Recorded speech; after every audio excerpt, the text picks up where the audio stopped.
State നികുതി കുറച്ച് ജനങ്ങളുടെ ഭാരം കുറച്ചിരുന്നു ആ സർക്കാർ. അന്ന് ഇത്രയും വിലയൊന്നും ഉണ്ടായിരുന്നില്ല പെട്രോളിനും ഡീസലിനൊന്നും. അതുപോലെ എന്തെങ്കിലും നടത്തുമോ സതീശൻ? അദ്ദേഹം തന്നെയാണ് ധനകാര്യവും ഭരിക്കുന്നത്.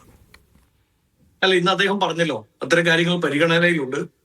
ഗവൺമെന്റിനെ സംബന്ധിച്ച് അനിതരസാധാരണമായ ഒരു അവസ്ഥയാണ് വന്നുപെട്ടിരിക്കുന്നതെന്നതിൽ സംശയമില്ല. ഡോക്ടർ ഗോവൻ പറഞ്ഞതെല്ലാം യാഥാർത്ഥ്യമാകെ തന്നെ വളരെ എന്താ പറയുന്നത് അൺബിക്കമിങ് ആയ ഒരു അവസ്ഥയിലാണ് നമ്മൾ ഉള്ളത്.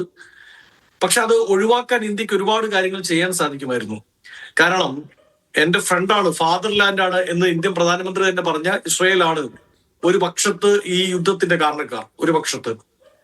അപ്പോ ആ കാര്യങ്ങളിൽ ഇടപെടാൻ എന്തുകൊണ്ടാണ് ഇന്ത്യൻ ഗവൺമെന്റിന് സാധിക്കാത്തത് ഡിപ്ലോമാറ്റിക്കലി എന്നൊരു ചോദ്യമാണ്. എവിടെയാണ് നമ്മുടെ സ്റ്റാൻഡ്, എവിടെയാണ് ഇന്ത്യ നിൽക്കുന്നത് എന്ന പ്രധാനപ്പെട്ട ചോദ്യമാണ്. ഇത്രമാത്രം ശക്തിയില്ലാത്തൊരു കാലത്ത്, ഇത്രമാത്രം വലിയ സംവിധാനം അല്ലാതിരുന്നൊരു കാലത്ത് നമ്മൾ ഇന്ത്യ എടുത്ത സ്റ്റാൻഡുകൾ നമുക്ക് വ്യക്തമാണ്. ചേരിചേരാ നയം തൊട്ട് ഇങ്ങോട്ട് എന്തിനാണ് വാജ്പേയിയുടെ കാലത്ത് പോലും ഈ ലോക യുദ്ധങ്ങൾ ഉണ്ടാകുമ്പോൾ, ലോകത്ത് ഒരു ഡിസ്ട്രസ് ഉണ്ടാകുന്ന സമയത്ത് നമ്മൾ എടുത്തു വന്ന നയങ്ങൾ വ്യക്തമാണ്.